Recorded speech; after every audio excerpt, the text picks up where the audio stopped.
दख्खनचा राजा श्री ज्योतिबा देवाची चैत्र यात्रा यावेळेस अमाप उत्साहामध्ये पार पडली।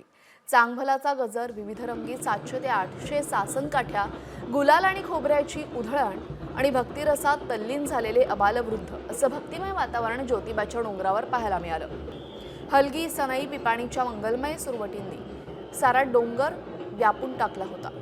यात्रेसाठी महाराष्ट्र, कर्नाटक, गुजरात, आंध्र प्रदेशातील सुमारे 10 लाख भाविकांनी डोंगरावर हजेरी लावली। सुटीमुळे गर्दीने उच्चांक गाठलाय।